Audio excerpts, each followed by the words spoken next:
粵語傳承，我係張弛。最近南方人喺哈爾濱玩，俾人叫做小土豆。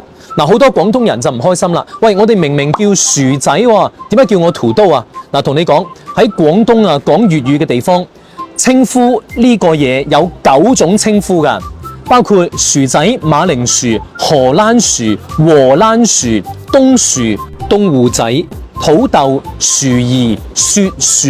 嗱，你嘅家鄉係點樣講佢嘅？評論區寫出嚟先。嗱，點解呢樣嘢嚟到廣東，多數地方叫薯仔呢？咁點解北方好多地方叫做馬鈴薯呢？聽我講啦。話說呢，佢係原產於南美洲，喺400年前由荷蘭人將佢帶咗嚟中國。嗱，佢最早佢係唔係咁大隻㗎，好似龍眼荔枝一樣，好細隻，好精緻嘅。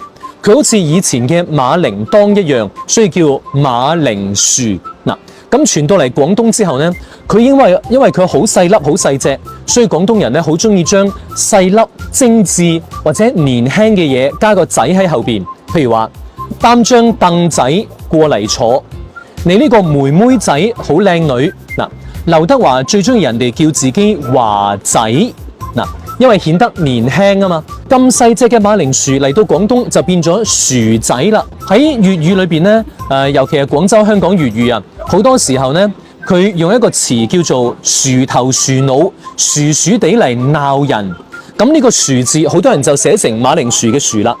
咁其實咧呢個係錯嘅，佢嘅本字咧係單人旁一個而且嘅且。嗱，呢個就係薯字，佢嘅意思就係笨蠢。嗱。咁因為馬鈴薯佢係原產喺土地入邊嘅，挖出嚟嘅時候咧，好多土喺上邊啊。嗱，一啲都唔靚，又唔香喎。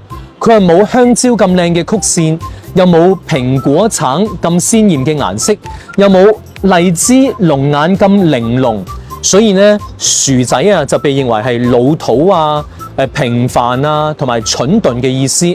所以好多人咧就會用呢個薯嚟取代佢嘅本字啦。所以喺廣東啊，如果人哋話你薯頭薯腦、薯薯地，真係唔係讚你㗎。嗱，最後想講啊，無論你係邊度人啊，呢個嘢咧喺你家鄉咧，永遠係叫薯條，呢個咧永遠係叫薯片，因為呢兩個係由香港粵語傳入嚟內地嘅講法。最後問下你係邊度人啊？喺你嗰度咧點樣稱呼佢啊？評論區寫出嚟啊！我哋一齊嚟學習下。